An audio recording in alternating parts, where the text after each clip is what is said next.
അരവിന്ദന്റെ ശിഷ്യനായാണ് അദ്ദേഹം ആദ്യം സിനിമാ ജീവിതം തുടങ്ങുന്നത്. ഛായാഗ്രഹണമായിരുന്നു അന്ന് അദ്ദേഹം നടത്തിയിരുന്നത്. അത് കാഞ്ചനസീത, തമ്പ്, കുമ്മാട്ടി, എസ്തപ്പാൻ, പോക്കുവെയിൽ, ചിദംബരം, ഒരിടത്ത് മലയാള സിനിമയിലെ ചരിത്രത്തിൽ തന്നെ രേഖപ്പെടുത്തിയിട്ടുള്ള ചിത്രങ്ങൾ, ആ ചിത്രങ്ങളിലെല്ലാം തന്നെ ക്യാമറ ചലിപ്പിച്ചത് ഇദ്ദേഹമായിരുന്നു. ഏറ്റവും പ്രശസ്തമായ ചില ദൃശ്യങ്ങളും നമുക്കിപ്പോൾ ഓർമ്മ വരും.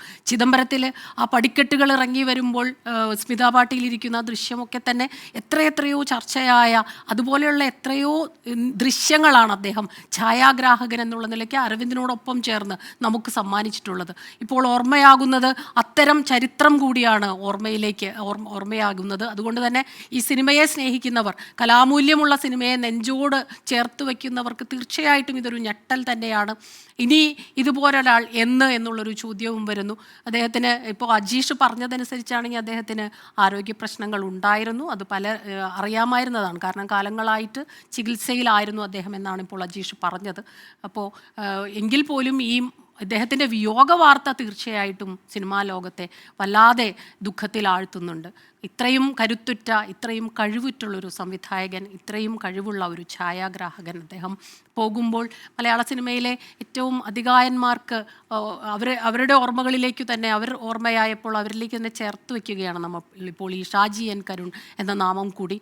പറഞ്ഞാലും തീരാത്തത്ര കാര്യങ്ങൾ അദ്ദേഹത്തെക്കുറിച്ച് പറയാനുണ്ടാകും. കൂടെ ജോലി ചെയ്തവർക്ക്, ചില ശിഷ്യന്മാരൊക്കെ തന്നെ, പിന്നീട് പ്രശസ്തരായ ചില ശിഷ്യന്മാരൊക്കെ തന്നെ പറയുന്നത് കേട്ടിട്ടുണ്ട്, ഒരു നേരം അദ്ദേഹത്തിനോടൊപ്പം വർക്ക് ചെയ്യാൻ സാധിച്ചാൽ അത് അത്രയും വലിയൊരു പാഠശാലയാണ്.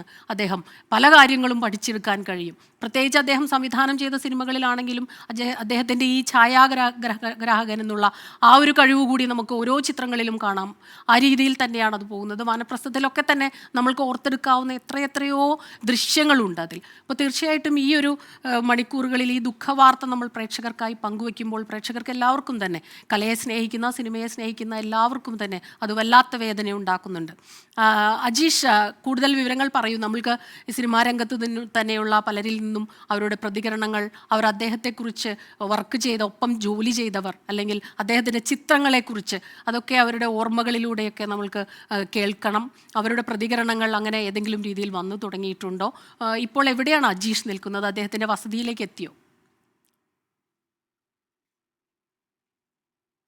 നമ്മൾ പോയിക്കൊണ്ടിരിക്കുകയാണ്. അദ്ദേഹത്തെ കുറിച്ച് പറയുകയാണെങ്കിൽ സ്മിത പറഞ്ഞതുപോലെ തന്നെ അദ്ദേഹം ഒരു സിനിമാ സംവിധായകൻ എന്നതിനപ്പുറം തന്നെ ഒട്ടനവധി ഫിലിം ഫെസ്റ്റിവലുകളിലൊക്കെ ഈ ജൂറി അംഗമായിട്ടൊക്കെ അദ്ദേഹം പ്രവർത്തിച്ചിരുന്നു. അദ്ദേഹം ഈ സർക്കാർ തലങ്ങളിലും അതേപോലെ തന്നെ അക്കാഡമിക് മേഖലകളിലൊക്കെ സജീവമായി തന്നെ ഇരുന്നു. അതായത് ഓരോ സമയത്തും അദ്ദേഹം സ്വയം നവീകരിച്ചു കൊണ്ടിരുന്ന ഒരു വ്യക്തി കൂടിയാണ് ഷാജി എൻ കരുൺ. കാരണം അദ്ദേഹം ഈ ഫിലിം ഡെവലപ്മെൻറ്റ് കോർപ്പറേഷൻ്റെ ചെയർമാനായിരുന്ന കാലത്ത് നേരത്തെ പറഞ്ഞതുപോലെ തന്നെ സംസ്ഥാന സർക്കാരിൻ്റെ എല്ലാ പൊതുപരിപാടികളും, സിനിമയുമായി ബന്ധപ്പെട്ട എല്ലാ പൊതുപരിപാടികളും അദ്ദേഹം സജീവമായിട്ടിരുന്നു. മാത്രമല്ല ഈ സർക്കാർ ഈ കാലം മാറിയപ്പോൾ സർക്കാർ തലത്തിൽ ആദ്യമായ ഒരു OTT എന്നുള്ള ഒരു പ്ലാറ്റ്ഫോം കൊണ്ടുവന്നതും ഷാജി എൻ കരുൺ KSFTCയുടെ ചെയർമാനായിരുന്ന കാലത്താണ്. അങ്ങനെയാണ് അദ്ദേഹം സിനിമയെ കണ്ടത്. കാരണം കാലം മാറുന്നതിനനുസരിച്ച് സിനിമയും നവീകരിക്കപ്പെടണം, സിനിമാ സംവിധായകരും അതിലെ ടെക്നീഷ്യന്മാരും ഒക്കെ നവീകരിക്കപ്പെടണം എന്ന് വിശ്വസിച്ചിരുന്ന ഒരു ആൾ കൂടിയാണ്. അതുകൊണ്ടാണ് അദ്ദേഹം KSFTC ചെയർമാനായിരുന്ന കാലത്ത് പുതിയൊരു സർക്കാർ തലത്തിലൊരു OTT, മാത്രമല്ല ഈ വനിതാ സംവിധായകർക്ക്